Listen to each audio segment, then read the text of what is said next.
तर आपण प्रतीत्य समुत्पाद असा विषय आहे आपला. कालपासून आपण या विषयाला सुरुवात केली. प्रति इति सम उत्पाद हे आहे म्हणून हे होतं. हे निर्माण झालं की हे निर्माण होतं. याचा लय झाला की याचा लय होतो. Arising passing. हे अराईज झालं का हे अराईज होतं. हे पासिंग, याचं पासिंग झालं की त्याचं पासिंग होतं, म्हणजे जातं, निघून जातं. असा साधा सोपा नियम आहे, म्हणजे कार्यकारण भाव. आता हा प्रतीत्य समुत्पाद हा शब्द अवघड वाटतो, कारण हे कारण जे बुद्ध धर्मातलं तत्वज्ञान आहे, आणि तत्वज्ञान ही गोष्ट जरा डोक्याला खुराक देणारी असते. त्याच्यामध्ये चिंतन सामावलेलं असतं आणि सखोल चिंतन सामावलेलं असतं. आणि तत्वज्ञान हा विषय तर आणखीन खोलातला असतो, की अनेक दिवसांच्या, अनेक वर्षांच्या चिंतनातून, अनुभवातून विषयाची उकल होत होत होत होत त्यातलं जे काही तत्व सापडतं, प्रिन्सिपल, त्यातलं जे काही तत्व सापडतं, सार सापडतो, त्याच्याविषयीचं ज्ञान म्हणजे तत्वज्ञान. म्हणजे जे लोक तत्वज्ञान सांगतात किंवा ज्यांच्या मनातून तत्वज्ञान निर्माण होतं, त्यांचे त्याच्यामध्ये अनेक दिवसांचे कष्ट असतात, अनेक दिवसांचं चिंतन असतं, शोध असतो, संशोधन असतं, वाचन असतं, चर्चा असते, बऱ्याच गोष्टी त्याच्यामध्ये येतात, अभ्यास असतो. तर सगळा हा अभ्यास असतो, आणि अभ्यासातून तत्व सापडतं.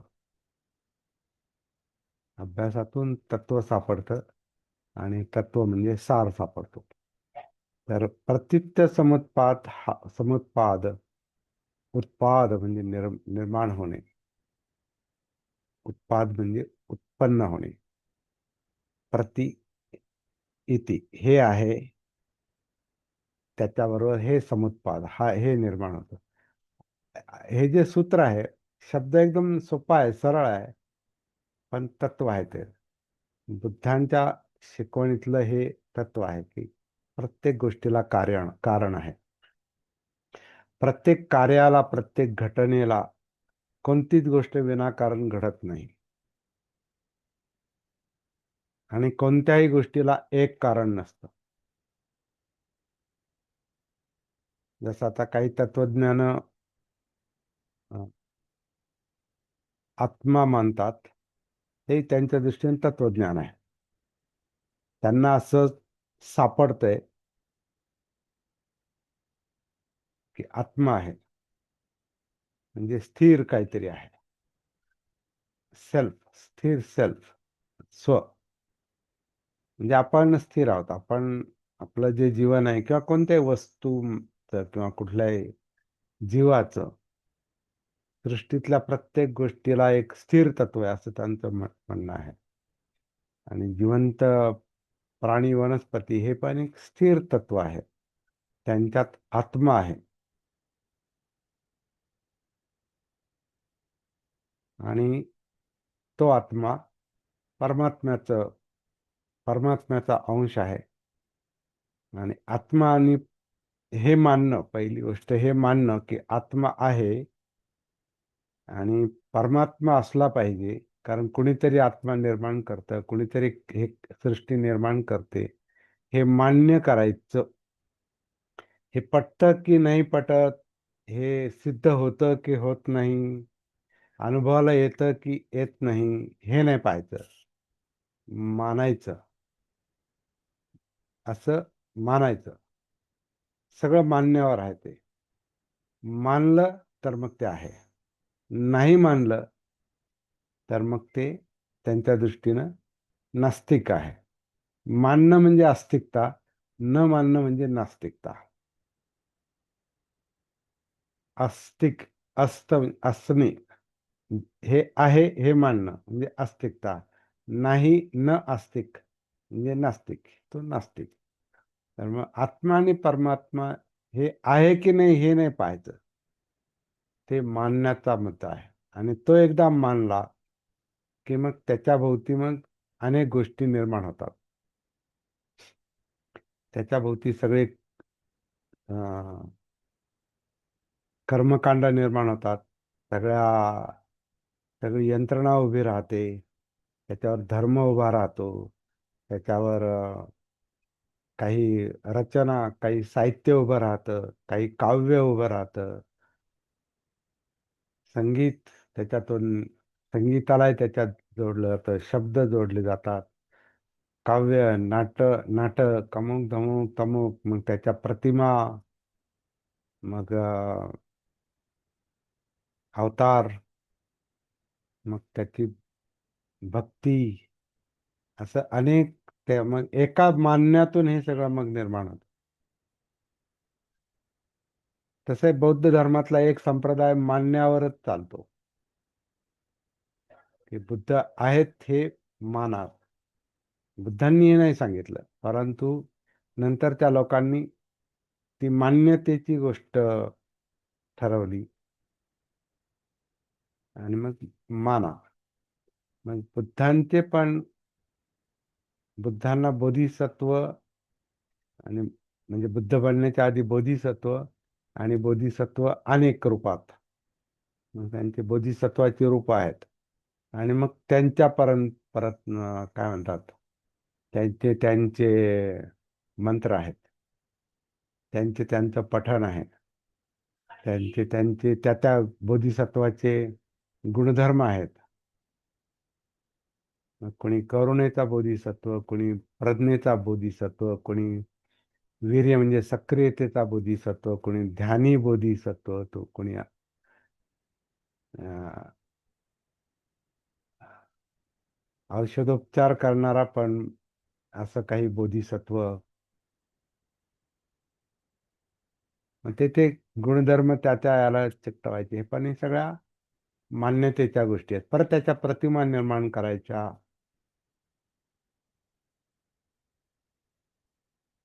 त्याच्या बोधिसत्वाची ती रूपं आहेत. काही बोधिसत्व 2 हाताचे आहेत, काही 4 हाताचे आहेत, काही 1000 हाताचे आहेत. म्हणजे समजा अवलोकितेश्वर बोधिसत्व जर घेतला, तर तो 2 हाताचा पण आहे, तो 4 हाताचा पण आहे, आणि तो 1000 हाताचा पण आहे. आणि तो करुणेचा बोधिसत्व आहे, आणि तो मदत करतो असं मानायचं, किंवा तो बोधिसत्व आपल्यातच आहे असं मानायचं, किंवा मानसिक प्रतिमा तशी निर्माण करायची, आणि तो मीच आहे असं समजून ती साधना करायची. इंटरेस्टिंग आहे, आणि हे मी करून केलेलं आहे म्हणून सांगतो. हे मोगम नाही बोलत. त्रैलोक्य बौद्ध महासंघामध्ये असताना, तो आता त्रैलोक्य बौद्ध महासंघ राहिला नाही, तो गायब झालाय. त्याच्या ठिकाणी त्रिरत्न आता आलेला आहे. म्हणजे त्रिरत्न त्याचंच नामांतर आहे, नामांतर केलेलं आहे. तर तिथं असताना मी काही गोष्टी मला शिकायला मिळाल्या. बऱ्याच गोष्टी शिकायला मिळाल्या. कारण ह्याच्या पाठीमागं वेस्टर्न माइंड आहे, आणि वेस्टर्न माइंड हे बरंचसं संशोधक माइंड आहे, असतं. त्यांना अभ्यास आवडतो, त्यांना संशोधन आवडतं. ते अं, खोलात शिरतात. म्हणून तिकडे अनेक फिलॉसॉफर निर्माण झाले, संशोधक निर्माण झाले, तंत्रज्ञान तिकडं जास्त निर्माण झाली. सगळं आपण जे वापरतो, हे इलेक्ट्रॉनिक्स गोष्टी, टेलिफोन, रेडिओ पासून आत्तापर्यंत जे काही चाललेले आहे, ते बरेचसे शोध हे पाश्चिमात्य देशात लागलेत. काही पूर्वेकडे चायनासारख्या किंवा जपानसारख्या याच्यात लागले. तो एक वेगळा अभ्यासाचा विषय आहे. परंतु अं, मग मुख्य मुद्दा असा आहे की त्रैलोक्य याचे जे फाउंडर आहेत हे संरक्षित हे वेस्टर्न गृहस्थ होते. आता ते नाही आहेत. आणि त्यांच्या संघात आम्ही सदस्य राहिलो बरेच वर्ष. आता त्यांनीच, मी वेगळं बोलतो म्हणून त्यांनी मला बाजूला केलंय, चांगली गोष्ट आहे. मी मी बाजूला झालो आधी, नंतर त्यांनी केलं. परंतु त्यातली चांगली गोष्ट अशी आहे की अनेक गोष्टी तिथं राहून शिकायला मिळतात. त्यातून काय प्राप्त होतं नाही होतं हा वेगळा परत संशोधनाचा विषय आहे. परंतु संशोधक वृत्तीतून अ, हे सगळं, ही यंत्रणा उभी राहिलेली आहे. हा संघ उभा राहिलेला आहे. आणि संघामध्ये अ, संशोधनाच्या काही गोष्टी चालतात आणि ते विशेषतः पाश्चिमात्य लोक जास्त करतात. भारतीय याच्यात असं मला कोणी दिसलं नाही किंवा कोणी इथे भारतीय माणसानं, भारतीय धर्मचार्याने काही संशोधन केलंय आणि त्याला काही वेगळं सापडलंय आणि तो वेगळं बोलतोय, असं एकही नाही. एकही व्यक्ती दिसत नाही. कारण काय, की स्वतःचा संपर्क हरवलेला आहे.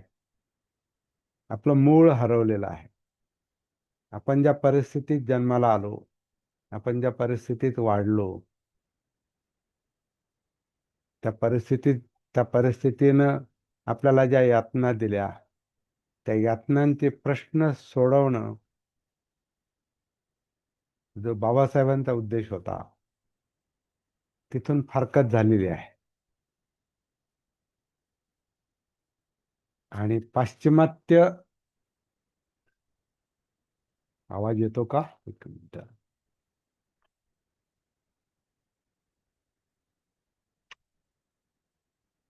पलीकडे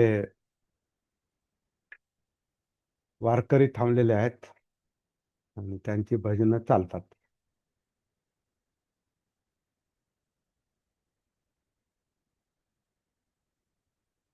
हा एक परत संस्कृतीचा भाग आहे हा. हे सगळं कशासाठी? आपण त्रैलोक्याचा विषय आपला चालला होता आणि आता हे वारकरी, सगळ्याचा उद्देश एकच आहे की जीवन हा एक प्रश्न आहे, यातना आहे. पण बाबासाहेबांनी ज्या ज्या गोष्टींकडे बोट दाखवलेलं आहे, की आपण आपलं मूळ सोडलं म्हणजे आपण आपला भूतकाळ विसरतो. आपले मूळ संस्कार संस्कार म्हणजे अशा अर्थाने की ज्याच्यातून आपण घडलेलो आहोत. आपले वाडवडील, आपले आईवडील, आपले आजोबा, पणजोबा आणि हे ज्या परिस्थितीत घडलेले आहेत, त्याचंच जीन्स, त्याचेच गुणधर्म आपल्यामध्ये आहेत. आणि ते आपण किती नाकारलं तर ते आपल्यामध्ये आहे. आणि त्याच्यावर काम करणं, त्याला समजून घेणं, म्हणजे आपला भूतकाळ समजून घेणं, याच्यावरच जीवनाचा प्रश्न सोडवणं अवलंबून आहे. आपण आता परत दुःख या विषयाकडे येतोय. प्रतित्य समुत्पादातला हा मोठा विषय आहे. म्हणजे एकदम सगळा समजावून सांगणं थोडंसं कठीण आहे. हे समजून घ्यायचं. दुःख हा अनुभव पण आहे आणि दुःख हे तत्वज्ञान पण आहे. दुःख म्हणजे दुःख, दुःखाचं कारण, निवारण, मार्ग हे तत्वज्ञान पण आहे. आणि दुःख हा थेट आपला अनुभव आहे. दुःख कुठं आहे? ते इथंच आहे. कालचा आपला विषय तो होता, दुःख कुठं आहे. दुःख हा तत्वज्ञानाचा विषय असेल, पण दुःख हा अनुभवाचा विषय आहे. तर मुख्य मुद्दा, आपण परत त्या मुद्द्याकडे येऊ. मुख्य मुद्दा नाही तो, ओघानं आलेला मुद्दा आहे. त्रैलोक्य बौद्ध महासंघात अनेक वर्ष काढल्यानंतर माझ्या ते थोडासा निष्कर्ष असा आहे, टीका नव्हे हा ही. आपण आपण ज्या परिस्थितीत जगतो, वाढतो, आपल्या अवतीभोवतीची जी परिस्थिती असते, त्या परिस्थितीला आपण रिस्पॉन्स देतो. परिस्थितीला आपण रिस्पॉन्स देतो, हे आपलं जीवन जगण्याचं लक्षण आहे. जे आता बाहेर वारकऱ्यांचं भजन चाललंय आणि त्याचा आवाज येतोय, तर मला ते लगेच त्याचं काहीतरी बंदोबस्त कर म्हणून मी वरची खिडकी बंद करून टाकली. थोडा आवाज कमी झाला. म्हणजेच काय, परिस्थितीला आपल्याला रिस्पॉन्स द्यावा लागतो. तसं आता बाबासाहेबांमुळे बौद्ध धर्माचा प्रवाह आणि बौद्ध धर्माच्या प्रवाहात आल्यानंतर म्हणजे आपलं जुनी जीवनशैली आणि नवीन जीवनशैली, मग बौद्ध जीवनशैली अवलंबत असताना मग जे जे लोक या बुद्ध धम्मासाठी काम करतात, त्या त्या लोकांच्या संपर्कात जाणं, बुद्ध धम्म समजून घेणं, ही प्रक्रिया 56 सालापासून चालत आलेली आहे. आता 56 सालापासून तो काही, माझा जन्म जरी 55चा असला, एप्रिल 55चा, तरी 56 म्हणजे 1 वर्षाचं वय आहे. तो काही बालवय आहे. नंतर 61-62 साली आमच्या गावात बुद्धमूर्ती बसवली. ती संरक्षितांच्या हस्तेच, दादासाहेब आणि बदनताण कौशल्यायन यांच्या हस्तेच ती मूर्ती आमच्या गावातल्या चावडीत बसवली. आणि तेव्हा मी 6 वर्षाचा होतो. आणि आमचे वडील सांगायचे किंवा इतर नातेवाईक सांगायचे, वस्तीतले लोक सांगायचे, तेव्हा त्यांनी 6 पैसे म्हणजे एक एक आणा जमा करून त्यांनी ती बुद्ध मूर्ती बसवली होती. अशी एक आठवण सांगतात काही लोक.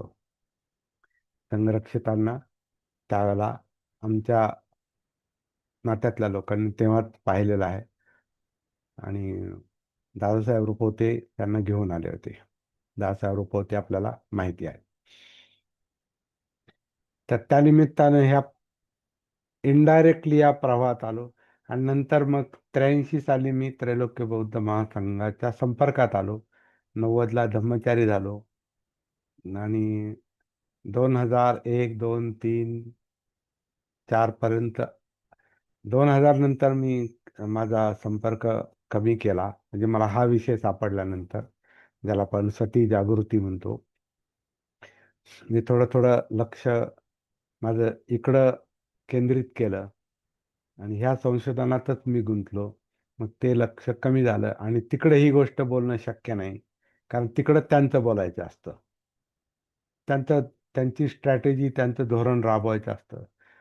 अं, ते मला राबवणं शक्य नव्हतं. विरोध न करता मी बाजूला झालो आणि नंतर मग जे काही आहे ते सगळ्यांच्या समोर आहे. मुख्य मुद्दा असा आहे की तिथं असताना मला बऱ्याच गोष्टी शिकायला मिळाल्या. त्यातल्या पण जे आता चर्चा करत होतो, महायानी बोधिसत्व आणि त्या साधना, या बऱ्याच गोष्टींचा अभ्यास मला करता आला आणि प्रॅक्टिस पण करता आली. तो एक वेगळा, खूप मोठा विषय पण आहे तो. आणि हे सगळं आपण का करतो? तर एकतर तसा प्रवाह आहे म्हणून. तसा प्रवाह तो चालत आलेला आहे आणि आपण त्या प्रवाहात सामील होतो. म्हणजे आजूबाजूला काय चाललंय त्याच्यात आपण उतरतो. हे असंच आपलं जीवन असतं, है ना. म्हणजे आपल्याला अं, उपजीविकेसाठी पैसे मिळवायचे असतात आणि पैसे मिळवायचे म्हणून आपण काहीतरी प्रयत्न करतो. काय आपलं काय शिक्षण असेल किंवा त्यानुसार आपण प्रयत्न करतो, किंवा शिक्षण कमी असेल तर मग कुठेतरी अर्ज करतो, कुठेतरी इंटरव्ह्यू देतो आणि कुठेतरी चिकटून जातो आणि कुठेतरी कमवायला सुरुवात करतो. मग ते नोकरी असेल नाही तर उद्योगधंदा असेल, आणि आपण पैसे कमावतो. आपल्याला तसंच करायचं असतं असं असं नाही.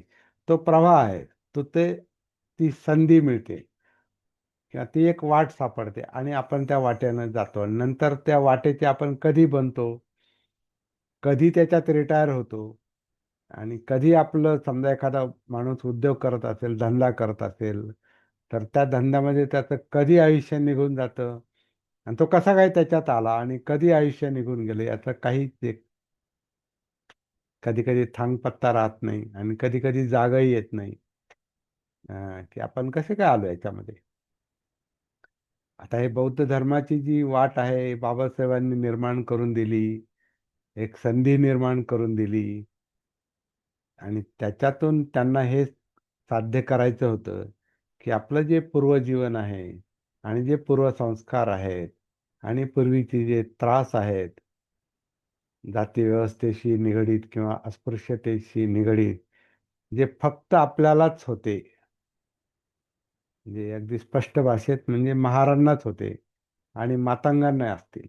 कारण हे वस्तीच्या बाहेर राहणारे लोक, हे अस्पृश्य लोक, हे वेगळं, त्यांचं जगच वेगळं आहे.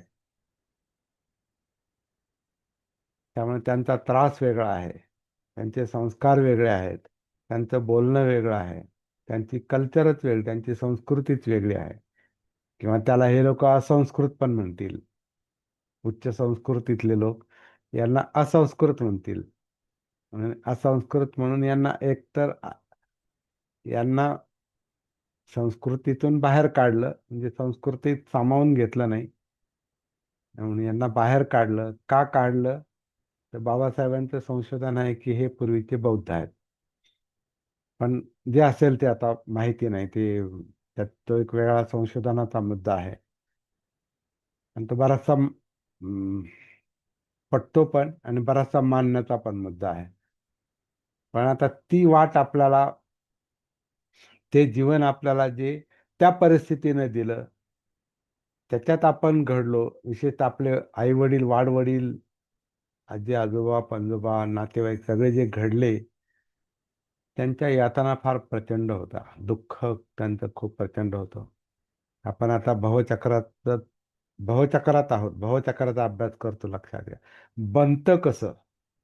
आपण पाहिलं ना, प्रति इति सम उत्पाद, हे आहे म्हणून हे होतं असं. हे नसतं तर हे नसतं झालं, हे नष्ट झालं तर हे नष्ट होईल. दिस being that becomes, this not being that will not become or does not become. हे आहे म्हणून हे होतं, हे नसतं तर हे नसतं. तसं आता आपण महार नसतो तर बाबासाहेबांच्या वाट्यावर आपण आलो नसतो आणि बौद्ध बनलो नसतो. बौद्ध बनलो बौद्ध बनलोत तर आता मग कुठेतरी शिकण्याचा मुद्दा आहे, कुठेतरी कोणाला तरी मानण्याचा मुद्दा आहे. मग काही त्रैलोक्यात गेले, काही विपස්සनेत गेले, काही ओशोंच्या ह्याच्यात आहेत, काही इतरत्र आहेत, काही थाई मेडिटेशनच्या किंवा थाई संस्कृतीच्या याचा एक भाग बनलेले आहेत. कोण कुठं, कोण कुठं, कोण कुठं, असं हे आहे. तर हा एक भवचक्राचाच मुद्दा आहे की भव म्हणजे बनणे.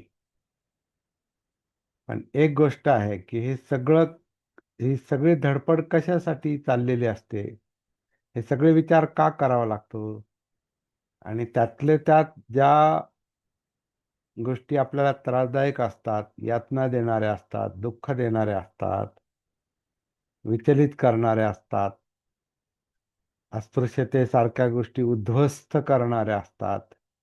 बाबासाहेबांच्या भाषेत आपल्या जीवनाची राखरांगोळी झाली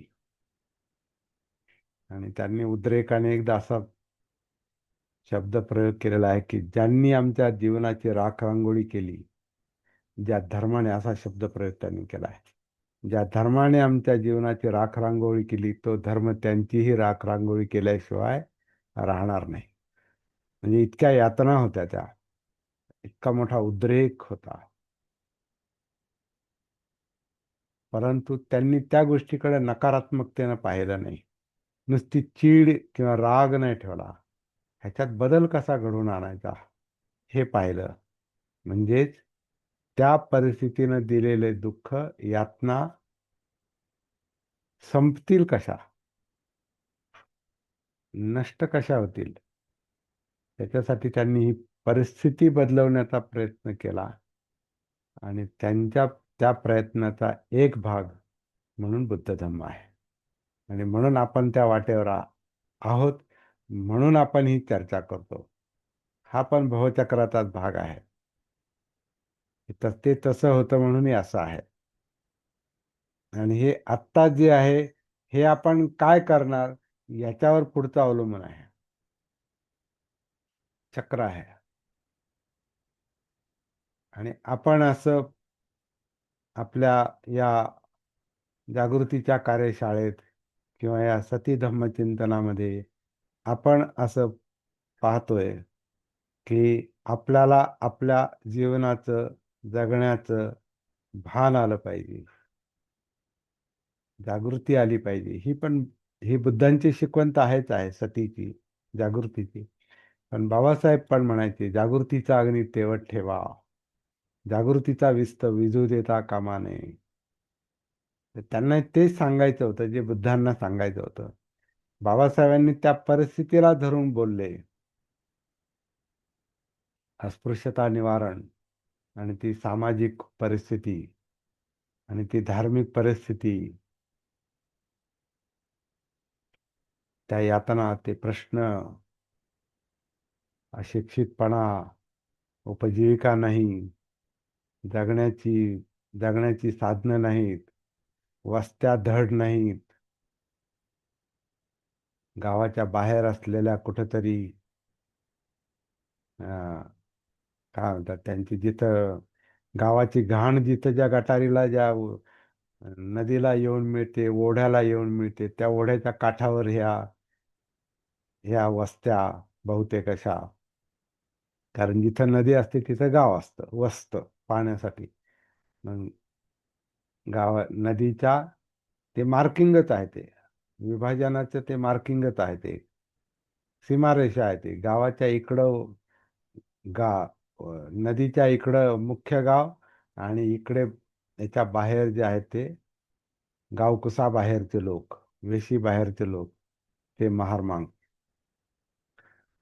तर ह्याच्यात बाबासाहेब जन्माला आले म्हणून आपण त्यांच्याशी जोडले गेलो. हे पण एक भवचक्र आहे. आणि त्याच्यामुळे बाबासाहेबांनी या परिस्थितीचं स्वतःच्या अनुभवातून, अभ्यासातून जे अवलोकन केलं,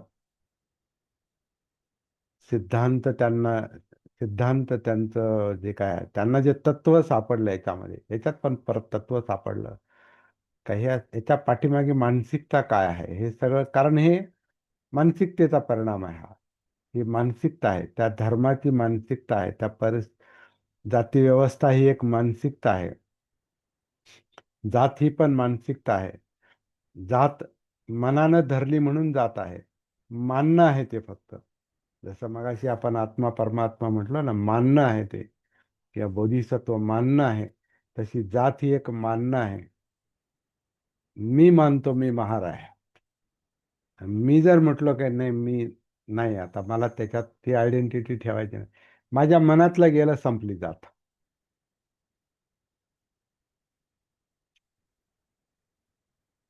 जातबीत काहीच नाही. जात याचा दुसरा अर्थ जन्म आहे. जन्मजात, जाती जरा मरण म्हटलंय ना बहुचक्रातल्या. आता ते आपण शिकूया हळूहळू हळूहळू सगळं. आपल्या जीवनाच्या अनुभवातून आपण भवचक्र शिकू. आपण अभ्यास नाही करणार. अभ्यास म्हणल्यावर ते फक्त डोकं लावायचं आणि त्याच्यावर विचार करत बसायचं, तसं नाही. आपण आपल्या अनुभवातून पाहू. तर आपलं भवचक्र काय आहे? तर हे आपलं भवचक्र आहे. अस्पृश्य लोकांचं भवचक्र वेगळंच आहे, पूर्वास्पृश्य लोकांचं. आता आपण अस्पृश्य नाही आहोत, ते कायद्यानं बंदी केली. पण त्याचे संस्कार आपल्यावर आहेत, कारण ते त्या परिस्थितीत जे आपण राहिलो त्याच्यातून जी आपली मानसिकता आहे, जी चीड आहे, जो काही लोकांच्या मध्ये आत्मविश्वासाचा अभाव आहे, भय आहे. आता हे चाललेत ना रिझर्वेशनचे मुद्दे किंवा काय विभाजन, वर्गीकरण, उपवर्गीकरण, हे सगळे म्हणजे तणाव निर्माण करणारे प्रश्न. याचं मूळ त्याच्यातच आहे सगळं. परत मागं जाऊन पाहिलं तर त्याच्यातच हे आहे. वर्गीकरण झालं म्हणून उपवर्गीकरण. वर्गीकरण केलेलं आहे, झालेलं नाही ते. काही गोष्टी नॅचरल होतात, जसं आता स्त्री पुरुष आहेत, ते वर्गीकरण काय केलेलं नाही, ते झालेलं आहे. परंतु पुरुषांमध्ये पण पुरुषांनी असं असावं आणि स्त्रियांनी असं करावं, त्याच्यात ते उपवर्गीकरण झालेलं आहे. मग स्त्रियांनी असं वागावं, मग स्त्रीला शिक्षण नको, मग स्त्रीने हे असं करावं, मग लग्न झाल्यावर मंगळसूत्र घालावं, कुंकू लावावं, असं करावं, तसं करावं, पूजा अर्चा करावी, वडाला पुजावं, असं करावं, हे करावं, ते करावं, हे जे करायला लावलं, हे नैसर्गिक त्याचं उपवर्गीकरण हे झालेलं आहे. आणि ही क्रिया माणसाची बुद्धी जी आहे, आणि काही लोकांची बुद्धी विशेष चालते याच्यामध्ये, ते हेच काम करतात. ते माणसं जोडण्याचं काम नाही करत, ते तोडण्याचं काम करतात आणि वर्गीकरण तयार करतात. जाती व्यवस्था एक वर्गीकरण आहे. त्याचं परत आता आणखी उपवर्गीकरण, पण ते चालूच राहणार आहे. आपल्या मनातली जात का कुठे आहे? आपल्या मनातल्या जातीचं काय? मी ते मानलं तर ते आहे, मी ते नाही, हे माझ्या मनाला सती आली, जाग आली, भान आले, तर अख्खं जीवनच एक प्रकारे काय म्हणतात, सेल्फलेस होतं, म्हणजे अनात्मामध्ये जातं. कारण आपण ठरवून जन्म घेतला नाही, ठरवून मरणार नाही. त्यामुळे जन्मापासून मरणापर्यंत चालणाऱ्या ह्या गोष्टी, ह्या आपण क्रिएट करत नाही, आपण निर्माण करत नाही, ती परिस्थिती निर्माण करते, ते भव निर्माण करतं. भव म्हणजे बनणे, असं होणे. हे असं का होतं? कारण ते तसं आहे. ते तसं होतं म्हणून हे असं आहे. हाच प्रतीच्या समुत्पादाचा अर्थ आहे. ते तसं होतं म्हणून हे असं आहे. हे जर असंच राहिलं, ते परत ते तसंच होईल. म्हणजे तसं होतं ते, त्याच्यामुळे हे असं आहे. हे असं जर तशानुसार राहिलं नाही, तर मग पुढचं जे आहे ते वेगळं होईल. म्हणून आपण बुद्ध धम्माच्या मार्गावर आलो. आता आपल्याला पुढं काय क्रिएट करायचं, जागृतीपूर्वक, सतीपूर्वक, हे भानावर येऊन, सतीमध्ये येऊन, कायेमध्ये उतरून, आपले संस्कार पाहून, आपलं चित्त, आपले विचार प्रक्रिया, आपलं वर्तन, म्हणजे संस्कार, म्हणजेच भव, हे जीवनचक्र, हे पाहून आपल्याला काही गोष्टी, काही गोष्टी म्हणजे अशा अर्थानं की जेवढे आपण जागे होतो तेवढं समजतं, म्हणून काही गोष्टी. परंतु संपूर्ण जागृती जसं बुद्धाला मिळाली, तशी अवस्था आली, तर हे सगळं जे जुनं जे आहे ते होत्याचं नव्हतं होऊन जाईल, 100%. आणि परत इथे जसं बाबासाहेब म्हटलं की इथं बुद्ध धम्म येणार, येणार म्हणजे येणार. पण ते आपल्या हातात आहे. वेळ संपत आलेली आहे. आपण परत कनेक्ट होऊया. तर असा हा आपला विषय आहे.